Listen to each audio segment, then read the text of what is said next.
সম্মানিত দর্শকবৃন্দ, আসসালামু আলাইকুম। আমি আমিনুল ইসলাম বাবলু আজকে আপনাদের সামনে উপস্থিত হয়েছি। আমি বেশ কিছুদিন যাবৎ চিন্তা ভাবনা করছিলাম যে আমি কিছু ব্লগ তৈরি করব ইউটিউবে দেওয়ার জন্য। সেই কারণেই আজকে আপনাদের মাঝে আমি হাজির হয়েছি।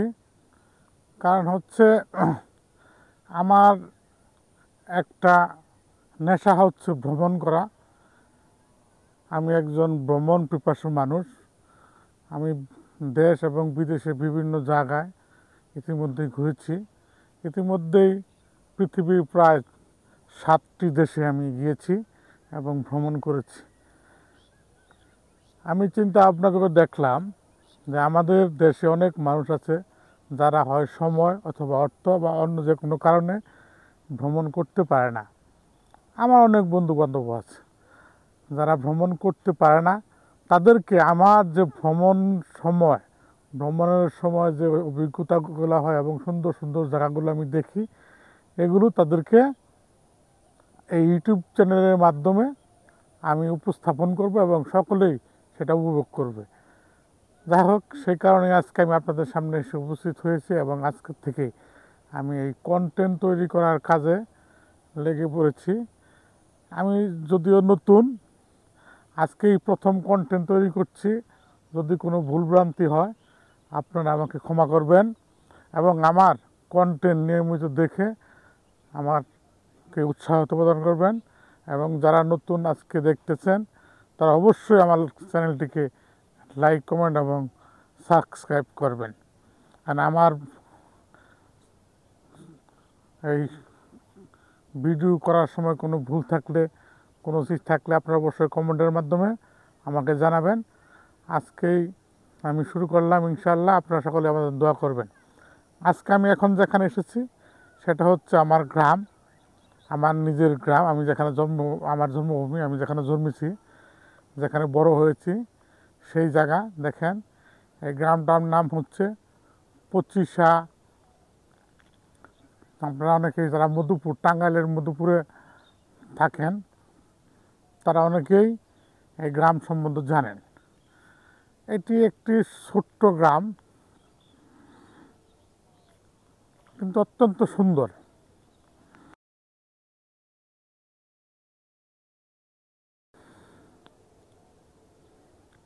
এই গ্রামের এক পাশ দিয়ে বয়ে গেছে সুন্দর একটি নদী। নদীটির নাম হচ্ছে বংশাই নদী, আপনারা দেখতে পাচ্ছেন। আর তার পাশেই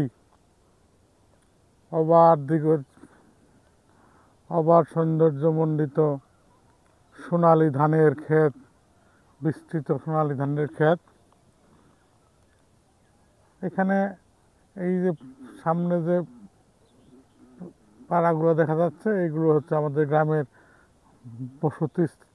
যারা এই গ্রামে থাকে তারা এই পাড়াগুলোতেই বসবাস করে। এবং সামনে নদীর উপার যে এলাকাটা আপনারা দেখতে পাচ্ছেন, এই নদীটা, এই যে নদীর উপারের এলাকাটার নাম হচ্ছে টুনিয়াবাড়ি। আমাদের গ্রামটা মধুপুর শহরের অত্যন্ত নিকটে। আপনারা দেখেন,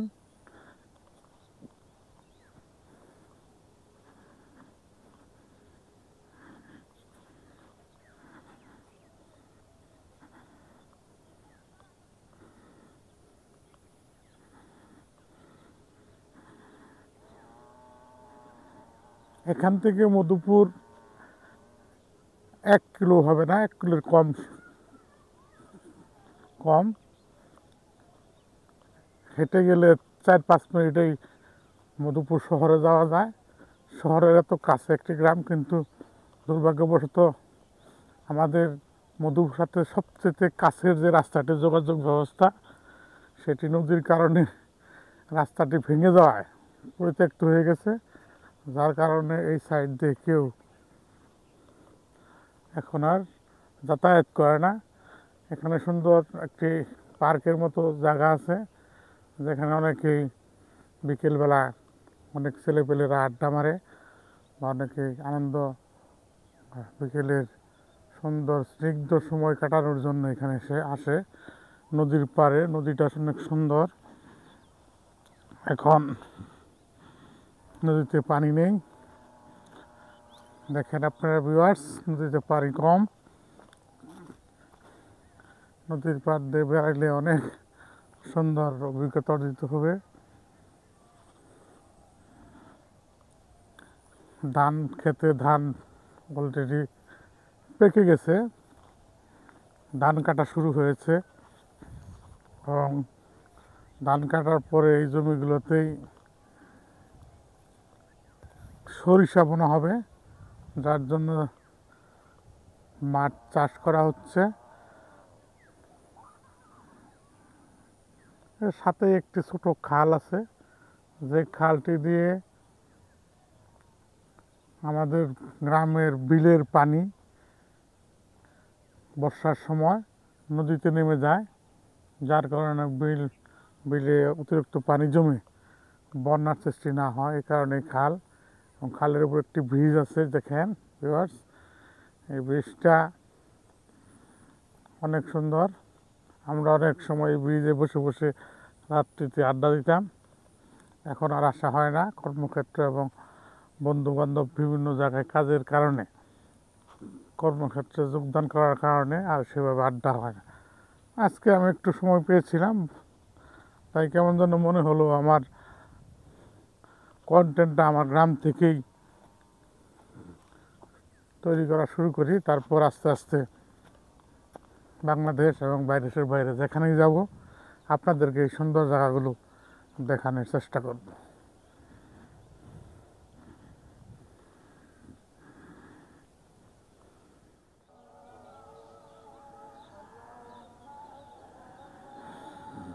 এই যে পাশের যে মাঠটা দেখা যাচ্ছে, ধান গাছে পরিপূর্ণ এবং ইতিমধ্যে ধান পরিপক্ক হয়ে গেছে। ধান কৃষকরা মাঠ থেকে কর্তন করে নিয়ে যাচ্ছে। এই মাঠটির উপরে যে এলাকাটা, এটা একটা মালাবাড়ি মধুপুর পৌরসভা। আসলে এই মাঠটা পৌরসভায়, আর এই দিকে যে জায়গাটা আছে মাঠের পশ্চিমে, এই জায়গাটাই হচ্ছে আমাদের 5 নং গোলাবাড়ি ইউনিয়নের একদম শেষ বর্ডার বলা চলে, পঁচিশা, যেটা আমার জন্মভূমি। এই যে আমরা এই পার্কটার কাছে এসে পড়েছি। আসলে পার্ক না, খালি জায়গায় কৃষকরা কিছু গাছ লাগিয়ে দিয়েছে, গাছগুলো সুন্দর বড় হয়ে পার্কের মতো হয়ে গেছে। আশেপাশে কোনো এরকম কোনো জায়গা না থাকে, এটি এখন মানুষ পার্ক হিসেবে ব্যবহার করে। অনেক সুন্দর, অনেক বিকেলে হয়তো অনেক মানুষ এখানে আসবে বেড়াতে।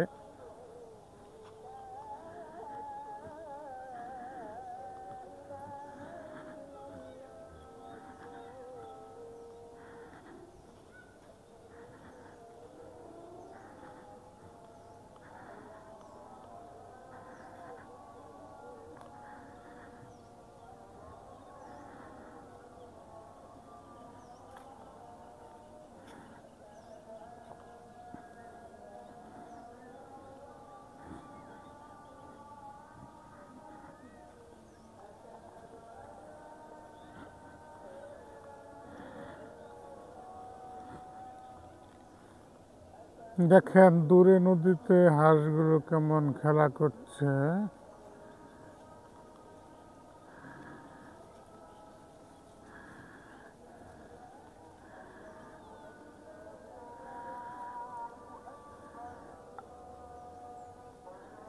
আজানও হচ্ছে, আসরের আজান।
সূর্য অস্ত যাওয়ার জন্য প্রস্তুতি নিচ্ছে।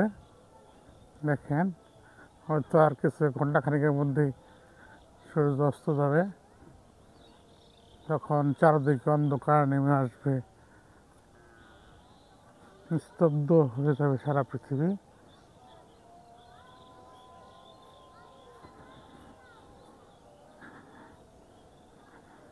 এখন আমি আমাদের গ্রামের দিকে ফিরে যাচ্ছি।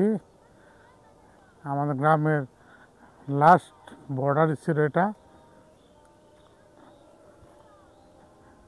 দেখেন কত সুন্দর ধান ক্ষেতের মাঠগুলো, বাড়িতে সুন্দর।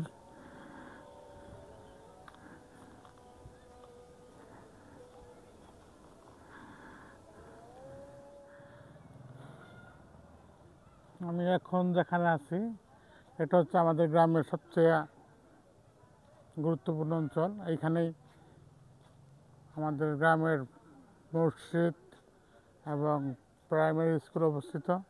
তাছাড়া আপনারা হয়তো দেখতে পাচ্ছেন পাশ দিয়ে যেমন আমাদের নদীটি বয়ে গেছে, এখান দিয়ে বংশাই নদী।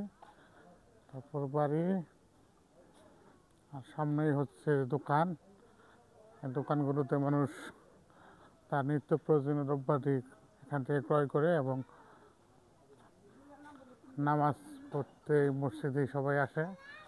আমাদের গ্রামের প্রধান হয়তো একটি মসজিদ এবং একটি সমাজ, এখানে কোনো দ্বিধা বিভক্তি নেই, সকলে এক ঐক্যবদ্ধ, যার কারণে আমাদের গ্রামে কোনো ঝামেলা নেই, সুশৃঙ্খলা। এই যে আমাদের মসজিদটা, দোকানগুলো দেখেন, দোকান, স্কুল, 25 সরকারি প্রাথমিক বিদ্যালয়।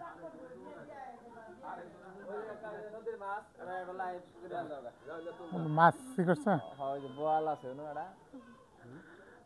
মাছ তুলে নিয়ে যাইছিলে নদীর থেকে, মাছ মারা হচ্ছে। সেই মাছগুলো এখানে আবার বিক্রি হচ্ছে। দেখেন বন্ধুরা,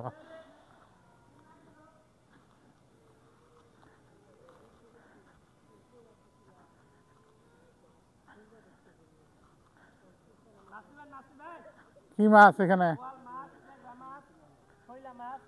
এখান থেকে মারছে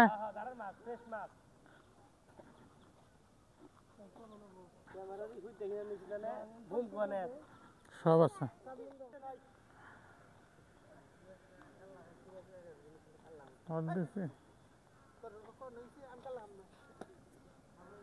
না কাকা তুমি কাল্লা খাওয়া দেখে কই দেখে